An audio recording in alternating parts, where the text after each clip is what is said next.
Hai, Assalamualaikum, salam sejahtera, salam ganas untuk semua. Welcome back to my channel. So, pertama sekali aku cuma nak ucap terima kasih kepada semua, kepada siapa yang dah subscribe, kepada siapa yang pernah tengok video aku, kepada siapa yang pernah komen kat video aku, yang kecam aku, yang sokong aku, semualah. Semua yang terlibat dalam video aku secara tak langsung. Aku cuma nak ucap banyak-banyak terima kasih sebab aku dah capai 1k, Alhamdulillah. Pertama sekali, aku cuma nak cakap kat sini, masa aku buat YouTube channel ni, aku tak yakin yang aku boleh sampai ke tahap ni. Sebab yes, aku tahu memang ramai fan Arsenal kat Malaysia, tapi aku tak expect lah semua akan subscribe aku kan. So kat sini aku buka ruangan komen. Aku nak korang komen apa yang boleh aku improve lagi dalam video aku. Aku tahu dari segi editing aku masih lemah.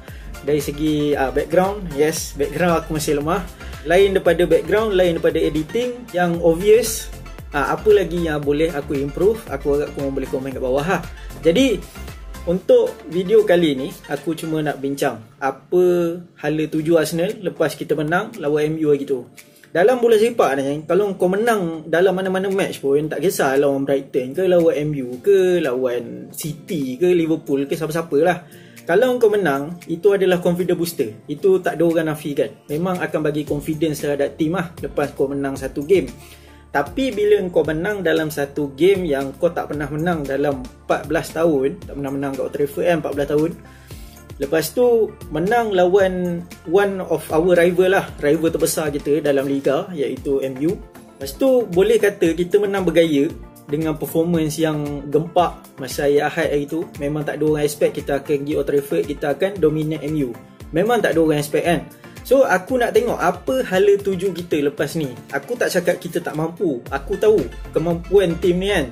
Cuma dia punya result dia, apa yang kita boleh capai lepas kita kita dapat satu result yang besar macam ni kan minggu lepas. Starting daripada game molder ni, aku harap kita dapat kekalkan konsistensi. Bukanlah dari segi performance. Kalau kau nak harapkan performance macam hari Ahad tu dalam setiap game, memang matilah pemain. Sebab performance dalam hari Ahad tu, masa kita lawan kat Old Trafford tu, dia memerlukan satu stamina yang tinggi terhadap setiap pemain. Sebab kau main pressing pada awal game sampai habis game. Kau tengok El Neni yang video viral kan, yang minit ke 91 dia masih kejar lagi sampai Lindelof tertolak bola masuk keluar padang kan. So kau perlukan komitmen setiap player dalam setiap game, level stamina yang tinggi dengan komitmen yang tinggi terhadap tim. Memang matilah pemain kan, sebab pemain pun seorang manusia juga kan. So apa yang aku nak tekankan kat sini adalah aku nak Arsenal kekal konsisten dari segi permainan yang lancar. Maksud aku kat sini permainan yang lancar adalah aku tak expect kat tengah tu Partey dan Elneny akan start dalam setiap game lah, akan menjadi gandingan dalam setiap game. Walaupun hari Ahad itu dia orang dua tu adalah orang kata penyebab lah, penyebab kita menang dekat MU selain pada Gabriel kan. Sebab tiga nama ni memang dapat kredit gila-gila lah lepas kita menang lawan MU itu. Aku cuma cakap yang akan ada rotation kat dalam team kan. Kadang-kadang Xhaka akan main, kadang-kadang Ceballos akan main. Apa yang aku nak daripada setiap pemain adalah lepas kau dapat result yang besar macam tu, apa reaction kau untuk kekalkan konsistensi supaya kita betul serius nak dapat top 4, betul serius nak kejar Liga, maybe untuk next season, maybe untuk next 2 season, kita tak tahu kan, sebab bola tu bulat. So aku nak tengok apa Arteta boleh buat dengan tim yang kita ada sekarang ni. Sebab apa yang Arteta buat sekarang memang gempak gila. Banyak player yang dalam squad kita sekarang ni, banyak yang sebelum Arteta datang, banyak fans yang suruh jual. Macam Elneny, macam Bellerin lepas kena ACL, memang ramai cakap oh Bellerin takkan capai level yang sama lah. Lepas tu kita ada Holding pun memang kena kecam. Sebelum Arteta datang, dia nampak macam kejap-kejap okey, kejap-kejap off, lepas tu kejap-kejap okey balik. Dia macam tak konsisten lah dari segi performance dia. Lepas tu sejak kedatangan Arteta, even Mustafi pun nampak improve. Walaupun kita tahu lah dia tu dari segi kesilapan tu tak lari lah, memang ada dalam gameplay dia. Tapi Mustafi nampak lebih baik berbanding Mustafi yang masa zaman Emery. So bagi aku setiap pemain, bukanlah setiap, ada majoriti lah kat dalam squad kita kan, yang banyak nampak improve lah sejak Arteta datang. So itu kat situ je kau dah buktikan yang man management, player management Arteta ni sangat bagus.